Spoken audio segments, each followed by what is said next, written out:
السلام علیکم، میرا چینل پرنیا وائس میں آپ سب کو خوش آمدید۔ سسٹر، آپ سے امید کی جاتی ہے ویڈیو کو لائک کریں اور چینل کو بھی سبسکرائب کر دیں، شکریہ۔ سسٹر، آج میں ایک ناول کے ساتھ آپ کی حاضر خدمت ہوں۔ چلیے چلتے ہیں ناول کی جانب، جس کا نام ہے مجازی خدا، قسط نمبر 2۔ نعیم بھائی آتے جاتے ہر طرح سے بہن کا خیال رکھتے۔ آفی نے بھی جلد ہی گھر کے کام کاج میں حصہ لینا شروع کر دیا۔ انہوں نے بھی شاید بھابھی کی نظریں پڑھ لی تھیں۔ بی بی اور کتنا آرام کرو گی، جب یہاں رہنا ہے تو گھر کے کام بھی دیکھنا ہوں گے۔ پھر وہ وقت بھی آیا جب نعیم بھائی کے گھر میں تمام کام ہی آفی کے سپرد ہو چکے تھے۔ انہیں انجام دیتے دیتے دن سے رات ہو جاتی اور وہ تھک ہار کر بستر پر جا گرتی۔ نعیم بھائی کے ہاں 1 ماہ مکمل ہوتے ہی بڑی آپا انہیں لینے آ پہنچی۔ یہاں بھی گھر بار اور بچے ان کے حوالے کر کے آپا ہر کام سے بے نیاز ہو گئیں۔ پورا دن بستر پر اینٹھتیں یا بیچ میں 1-2 بار محلے کا چکر بھی ضرور لگا آتیں۔ گھر میں بچے الگ اپنی اپنی پسند کی چیزیں بنوانے کی فرمائشیں کر کے خالہ کو ہولائے رکھتے، تیری ایسی کی تیسی۔ آفی کو میکے آئے تقریباً 6-7 ماہ ہو چلے تھے، جب ایک شام حلیم کا بڑا سا پتیلا چولہے پر چڑھائے وہ گھوٹا لگا رہی تھیں کہ اچانک کسی نے ان کی کمر پہ دھموکا رسید کیا۔ ہائے میری ماں! انہوں نے تڑپ کر پسلی پکڑ لی۔ کیوں ری کمبخت، یہاں دیگچے بھر بھر کے کھانے پکانے میں تجھے کچھ تکلیف نہیں، اور وہاں میرے گھر میں رہتے ہوئے کیا موت پڑ رہی تھی؟ ایک ذرا سا ڈانٹ ہی تو دیتا تھا کہ یوں روٹ کر میکے آ بیٹھی۔ تجھے میرے گھر رانیوں کی طرح رہنا راس نہیں آیا، تب بھی تو یہاں خوشی خوشی اپنے بھائی بہن کے گھروں میں غلامی کرتی پھر رہی ہے۔ رفعت بے ساختہ آفی کے منہ سے نکلا۔ فوراً ہی پلٹ کر دیکھنے لگیں، مگر یہاں وہاں کوئی بھی تو نہ تھا۔ بے شک یہ ایک محض وہمہ تھا، جو کہ کچھ بھی غلط نہ تھا۔ وہ سوچ میں پڑ گئیں۔ جس روز سے اپنے گھر سے باہر قدم نکالا ہے، مسلسل کام میں ہی جٹی ہوئی ہوں۔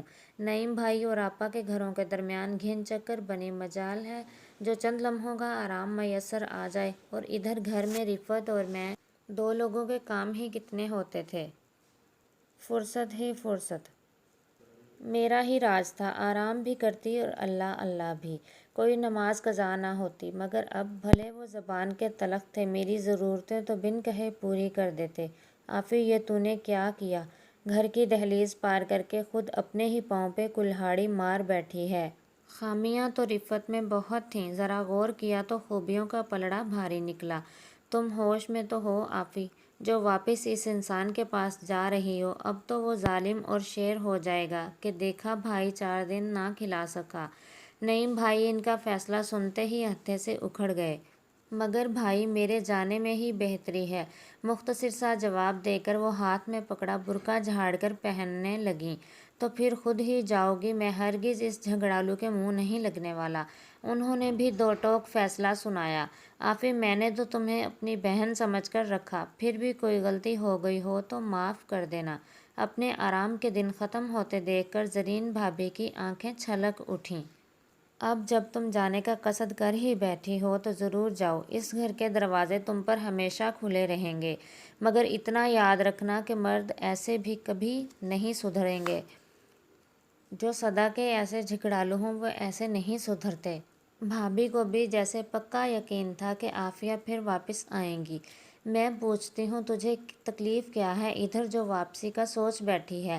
بڑی آپا کو بھی بہن کے جانے کی خبر ہو چکی تھی، وہ انہیں روکنے کے لیے دوڑی چلی آئیں۔ وہ اگر اتنا ہی اچھا ہوتا تو تجھے لینے آتا، ایک فون تک تو کر نہ سکا؟ کیوں ہمیں اس کمبخت کے آگے نیچا دکھانے پہ تلی ہوئی ہے؟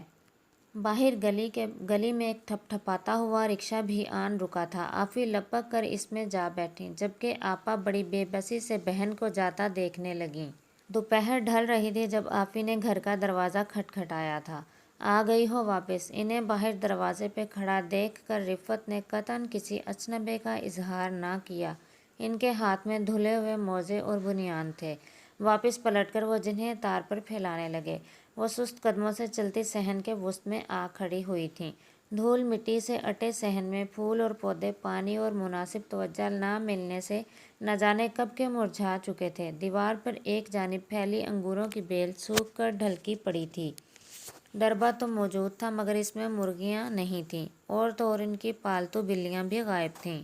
صحن کی خستہ حالی پر ان کا دل رو اٹھا۔ دیکھ رہی ہو آفی، تمہارے بغیر سب کچھ کیسے ویران ہو گیا۔ کپڑے تار پر پھیلا کر رفعت نے بالٹی نل کے نیچے لا رکھی اور انہیں دیکھ کر بولے جو ابھی تک وہیں کی وہیں کھڑی تھیں، پگلی ایسے بھی کوئی اپنا گھر چھوڑ کے جاتا ہے؟ ایک ذرا سا ڈانٹ ہی تو دیتا تھا تمہیں۔ وہ کروفر اور دبدبہ جوان کا خاصا تھا، سرے سے ہی غائب۔